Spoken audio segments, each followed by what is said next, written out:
Zoom, NASDAQ, ZM, is one of this year's biggest COVID winners, up over 600% since Jan. 1. You have to be living under a rock if you haven't heard of this company either because of their ubiquitous video conferencing app or its meteoric stock. While ZM has been on a jaw-dropping run this year, more recently, prices have stalled under $500. Is this the end of the line for ZM? Or just another pause on our way higher?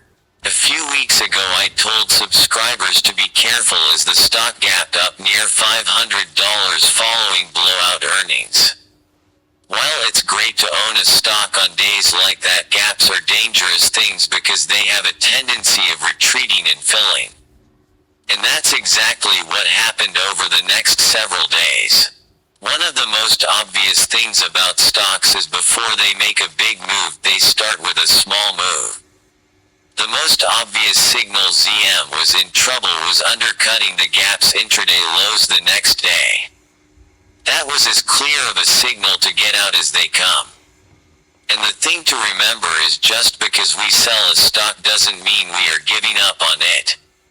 When the risk-reward moves against us, it makes sense to lock in some of those heady profits. A few days later the stock bottomed after filling in most of the gap during September's larger equity pullback. But this stock was too hot to stay down long and prices quickly pushed back to $500. If a person still liked the stock, there was plenty of time to buy back in at lower prices and ride this one back to $500. But as soon as the stock broke through $500 and retreated back under the psychological level, that told us it wasn't quite ready for the next leg higher and it needed to consolidate recent gains. Take profits again at $500 and wait for the next breakout.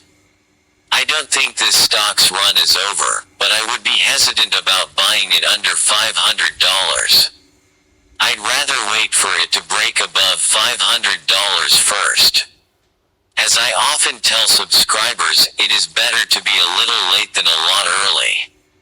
Jumping in at a clearly defined level allows me to set a nearby stop and limit my risk.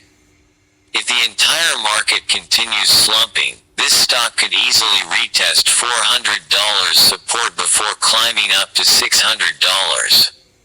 There is no need to ride this down and be tempted into a poorly timed sale near the lows.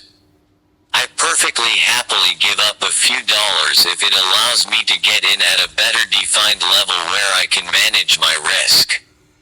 As I said, I still like this stock, but I want to see it break $500 first. Start small, get in early, keep a nearby stop, and only add to what is working.